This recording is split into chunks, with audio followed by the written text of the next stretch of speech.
The future of fish farming is swimming with possibilities. It's estimated that 25% of the world's fish and seafood supply comes from farms like this one. Aquaculture has been around for centuries, but only recently has it become commercially feasible. The rapid growth of fish farming throughout the world is in response to demand for fresh fish. And you can't get much fresher than this. But the quality of your catch of the day can suffer if it's processed in a plant without a good sanitation program. This video shows you 8 key components of a good sanitation program that should be applied in a small fish processing plant. A sanitation program includes all activities done to keep unwanted germs, chemicals, and foreign objects out of your products. According to the United States Food and Drug Administration, a fish processing plant sanitation program should provide a safe water supply, cleaned and sanitized food contact surfaces, including equipment, gloves, and utensils, safeguards against cross-contamination, properly maintained employee hygiene facilities, protection of food from incidental contaminants like non-food chemicals, lubricants, and condensate, properly labeled and handled chemicals, safeguards against sick employees handling food, and pest control. Let's take a closer look at each of these key components. The water used in a fish processing plant should be clean and fresh and fit for drinking. It should be from an approved source and free of harmful microbes or chemicals. Municipal water utilities regularly test to be sure their water is potable. Each year, you should request a letter from the water company stating the water is free of harmful microbes and chemicals. Keep this letter on file. If you're using water from a well or other private source, it's important to have it tested regularly, as required by state regulations, and keep a copy of each test result on file. This particular plant uses well water that's tested yearly. Ice is an important component of fish processing plants. Your ice needs to meet the same standards as the water. It's a good idea to have a separate ice supply that's used only for fish. You don't want to add debris and bacteria from yesterday's fish to today's fish during processing. Yet this will happen if you don't clean and sanitize all surfaces that contact fish after each day's processing. In simple terms, cleaning is getting rid of stuff you can see, but a clean surface could still have bacteria or other microbes on it. Sanitizing is the use of heat or chemicals to get rid of these germs and microbes you can't see. There are 7 steps in effective cleaning and sanitizing. All of them are important. They are: prepare to clean, physical clean, first rinse, chemical clean, second rinse, inspect and re-clean as necessary, sanitize. Let's take a look at these steps in more detail. Before cleaning begins, get everything ready. Prepare equipment, employees, and materials. If you're cleaning motorized equipment, be sure to disconnect from the power source and cover control panels or motors. Some equipment needs to be taken apart to allow for complete cleaning and sanitizing. And don't forget about the ice scoop or the reusable gloves and aprons. These items are considered food contact surfaces and should be cleaned and sanitized too. Don't ever set items to be cleaned on the floor. Instead, use tables, cart racks, or hooks. The Material Safety Data Sheet, or MSDS, for each sanitation chemical will tell you if any precautions are necessary. Check the MSDS or the chemical label if you're unsure about what protective gear is needed. Another step is getting the cleaning chemicals ready. This plant pre-dilutes its chemicals, so they're ready to use when cleanup starts. When diluting chemicals, never add water to chemicals. Always add chemicals to water. Don't mix chemicals together unless the manufacturer recommends it. Amateur chemistry experiments can make the chemicals ineffective or even produce poisons like chlorine gas. Physical cleaning is what it sounds like. Physically removing large pieces of fish and packaging materials from equipment and floors. This cleaning can be done manually with a broom or a squeegee. Physical cleaning saves time, water, and energy. It also cuts down on the amount of organic matter that goes down the drain into the wastewater system.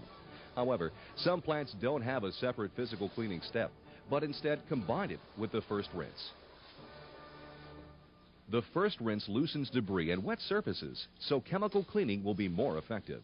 For best performance, the rinse water temperature should be warm, but not hot enough to cook protein onto surfaces.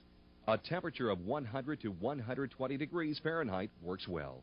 Rinse surfaces from the top to bottom so debris doesn't fall on already rinsed surfaces.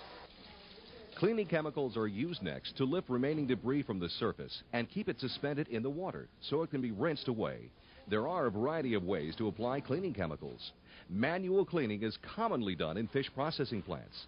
The key to manual cleaning is being thorough so no areas are missed or overlooked. You can't beat good old-fashioned elbow grease. Other ways of applying cleaning chemicals include foam or gel cleaning systems and clean in place, or CIP. In a fish processing plant, CIP cleaning may be used to clean a smokehouse. Because no manual cleaning is involved, stronger chemicals such as caustic soda can be used in CIP systems. No matter what chemical cleaning system you use, the chemical must be applied at the right strength, at the correct temperature, with the appropriate amount of force, and be allowed to contact the debris for the recommended time.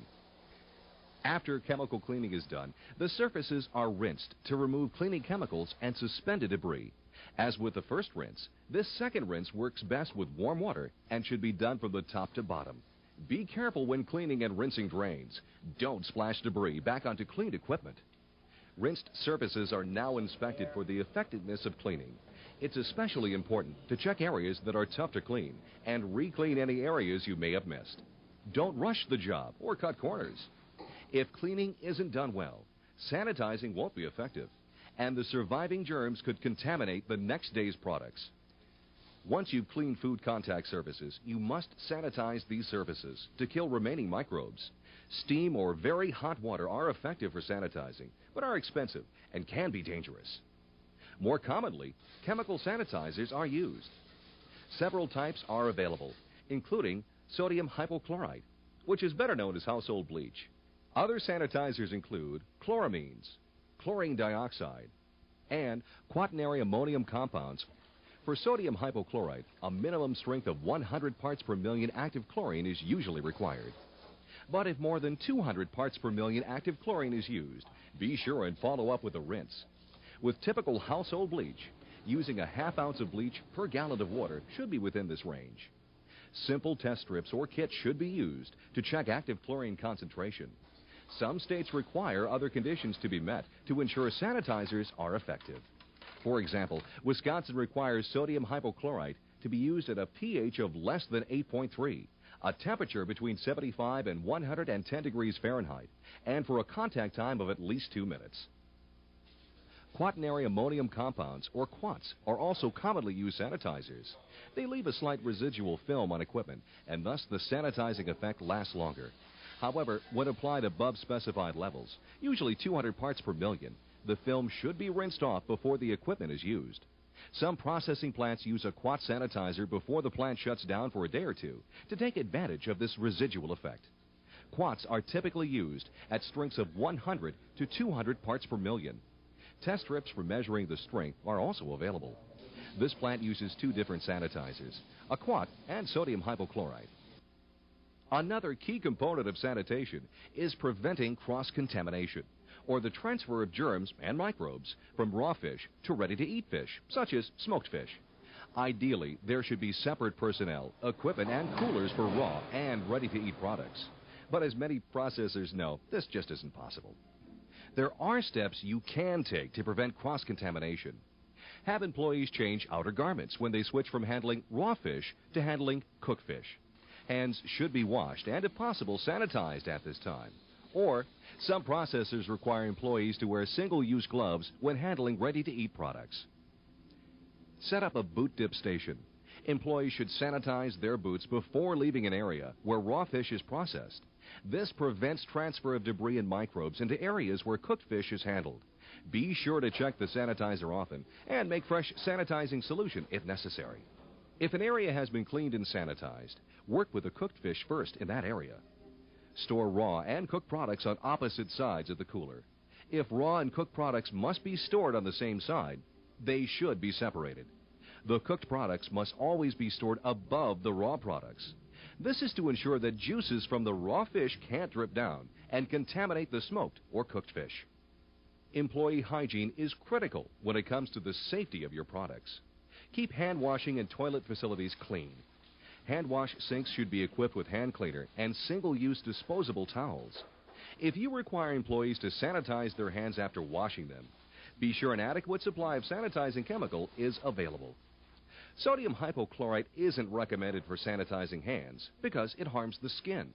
If an iodine hand dip is used, be sure the brown iodine color is clearly visible. This shows there's enough iodine in the solution to kill microbes. Other hand sanitizers are commercially available. Be sure to use an approved hand sanitizer and follow the manufacturer's directions. Your plant likely has a collection of chemicals, lubricants, and sanitizers. It's important that this stuff be kept away from the fish. Rinsing removes residual cleaning chemicals and sanitizers. Periodically, check equipment to be sure lubricants or other chemicals aren't leaking and contaminating food. All chemicals in a fish processing plant, regardless of whether they are food ingredients, should be clearly labeled. Labeling of any container of chemical should indicate the name of the chemical, any hazards associated with it, and instructions for proper use. Chemicals that aren't food ingredients should be stored away from food ingredients. Never store chemicals above a food contact surface. And don't ever store chemicals in food containers. There's another source of possible contamination that you might not have thought about: the pipes. Everyone has seen pipes sweat. That happens when warm air touches a cold surface, like a cold water pipe. This sweat, or condensation, can contain germs and microbes. So insulate cold water pipes or install ductwork to catch the drips of condensation. The human body is a great habitat for microbes, and some of these microbes are capable of causing food-borne illnesses. To cut down the risk of transmitting microbes to food, don't eat, drink, smoke, or chew tobacco while in the processing area. Also, avoid touching your face or rubbing your nose, and keep your hands away from your ears and hair while in the processing area. And we can't say this enough: wash your hands. Wash them after using the bathroom or covering a sneeze or cough. Use plenty of soap and scrub vigorously for at least 15 seconds. To avoid contamination, don't take outer garments like aprons or hand tools inside the restroom with you. Hair can carry microbes too. Of course, no customer wants to find hair in his fish, so be sure to cover your hair. Hairnets work best, but ball caps are a reasonably effective alternative. Emphasize and reinforce these practices so they become automatic. Because some of the microbes carried by sick employees are likely to cause illness, any worker with a bad cold or sinus infection or a gastrointestinal infection should be sent home.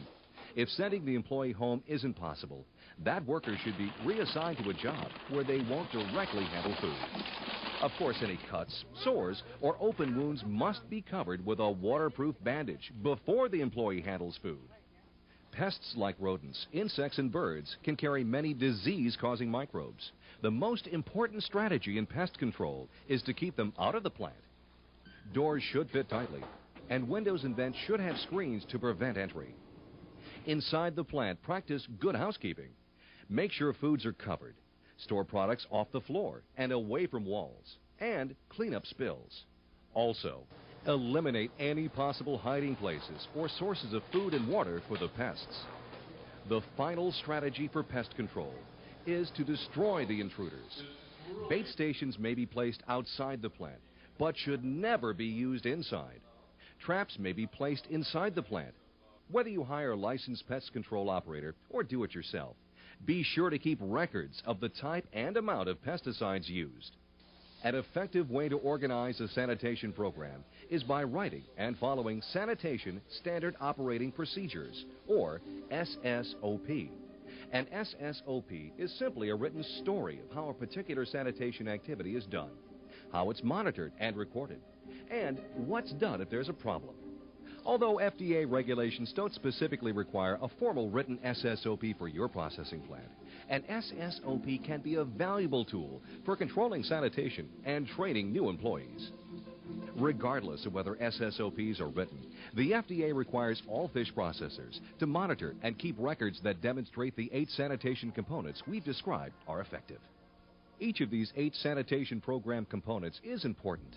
If any component is neglected, product contamination may occur. Doing a good job of sanitation takes an investment of time, but it's a habit worth catching.